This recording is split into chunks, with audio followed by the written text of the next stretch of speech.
So, Germany have now qualified for the next round of the World Cup and have actually, in fact, also won their group after beating Ivory Coast in their second group stage game. So now it's time to look back at the game against the Ivory Coast, as well as look ahead to their final group game against Ecuador and who they could possibly face in the next round.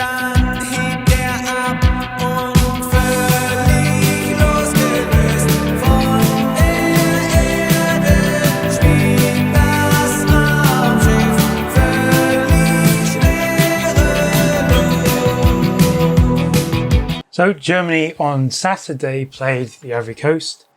They ended up beating them 2-1, but it was not their best performance at all. They allowed the opponents to have too much space, and especially with the likes of Jan Diamande, it means it was very difficult for Joshua Kimmich. And they were just far too vulnerable at the back, really, and you saw that in the Ivory Coast game, because Ivory Coast had their fair share of chances. And Ivory Coast even took the lead in this game in the 30th minute. It's also worth noting that Germany did have 2 goals disallowed in the first kind of half, early second half.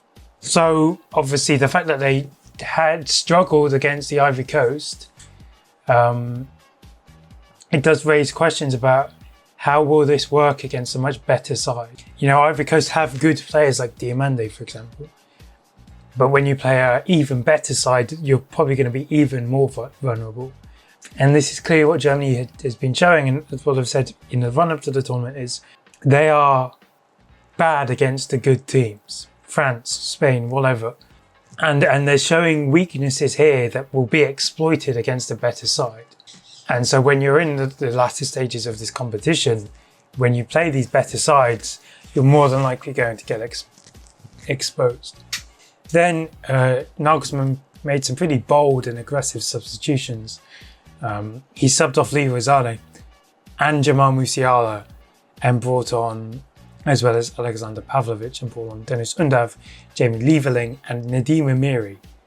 And so, as people have said, it would have been a very controversial decision if this didn't play out and work out that you subbed off Musiala for Amiri, of all people. But it did pay off, not immediately, but soon, when Dennis Undav got on the end of a Nadim Amiri cross to make it 1-1. Undav then would ultimately be the hero and score again in stoppage time to win the game for Germany and secure their spot in the next round. And because of results later on, it meant they won the group. Here, again, so in the first game, Undav had a goal and 2 assists. In this game, he has 2 goals. And so now I'm recording this while Argentina play Austria. And so Messi is now on 4 goals, Undav is on 3. And it's getting to the point now where you can't drop Undav. He's by far one of Germany's best players in this tournament, and you need to find a way to fit him in. Whether that be benching Sané and switching things up and moving Musiala out wide, for example, or benching Musiala and bringing in Undav and either having either Undav or Havertz as the behind the striker.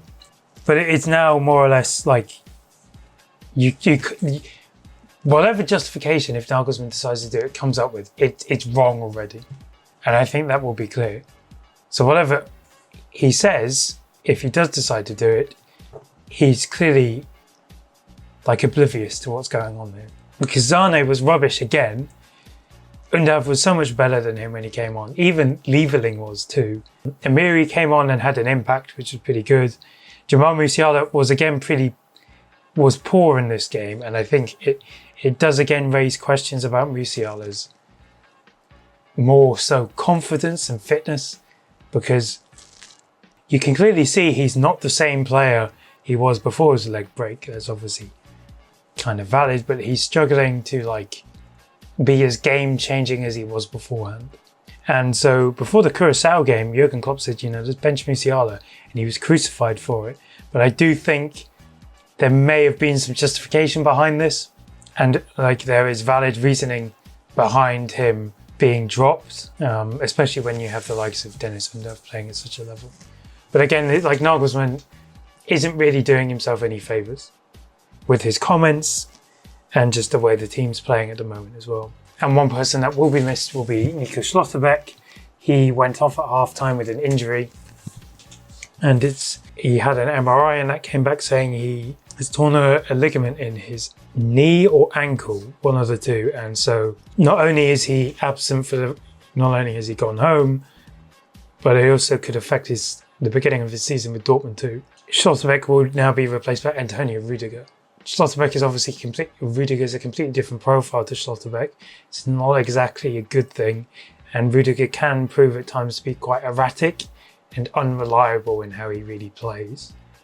In what is already quite a wobbly Germany defence, it could get worse. But the positive is now, heading into the Ecuador game, is they have nothing actually to play for now. They're guaranteed to finish top. And so they can actually fully rotate their side and play a B team, more or less. Ecuador go into this game needing something to finish at least third, but that's also based on the assumption that Curacao lose to Ivory Coast.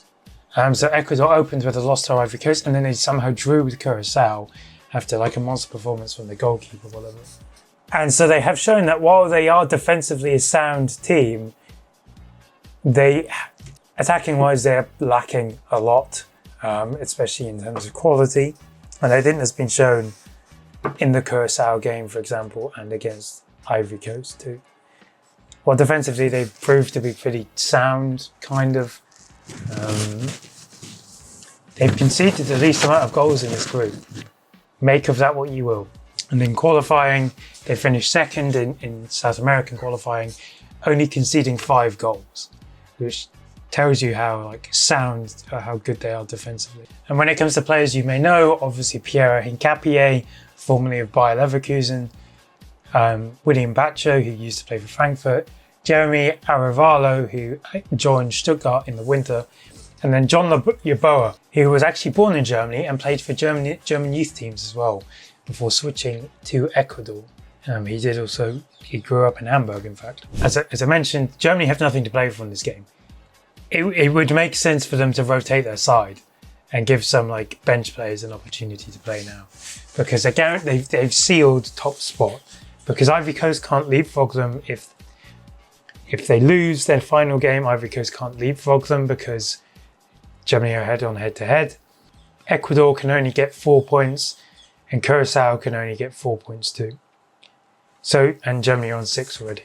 So they have secured top spot.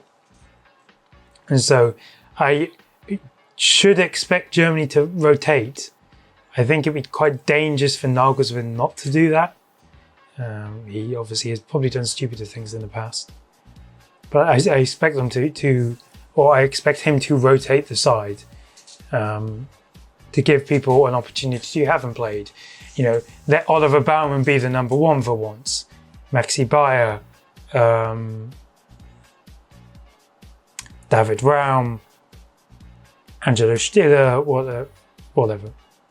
And so, obviously, as things stand, Germany have secured top spot, as I said repeatedly. So they will play on the 29th of June in Boston against the 3rd place side. Obviously, we don't know yet until the completion of the group stage who will that 3rd place side be. As I'm recording this, the current one is actually Scotland. That can obviously change, and I expect it to obviously change, because obviously as things stand as well, they would face Norway in the round of 16, which we know and expect it to probably be France. However, I expect Group I to go down to goal difference. So whoever outscores between France and Norway. Obviously, France could beat Norway on the final match day, but I feel they could draw, and goal difference will be a lot more important than it actually is. So I still expect Germany to be on a collision course with France in the last 16. And in terms of who they could potentially face who are difficult, you're looking at potentially Bosnia or Japan. Or not Japan, Sweden. Bosnia or Sweden are the only teams that you would think are the most difficult. Obviously, the Netherlands could also could drop down, but I doubt that. They'll lose to Tunisia. So I imagine the bracket currently says it'd be Scotland, but if you're looking at like the more difficult side, it could be Bosnia or Sweden, who have shown that they can play at a decent level on their day. And if Germany struggle against Ecuador, then they could easily struggle against the likes of Bosnia too. While Sweden's attacking options of Alexander Isak and Viktor Gyökeres could also prove a bit of a problem for Germany's defence. So that is the preview and review of Germany's most recent group game against the Ivory Coast. I will be doing another one after they finished their group stage, so we can have a proper look ahead to who they could potentially play in the round of 32. So let me know what you think about Germany's performance against Ivory Coast and any thoughts you may have.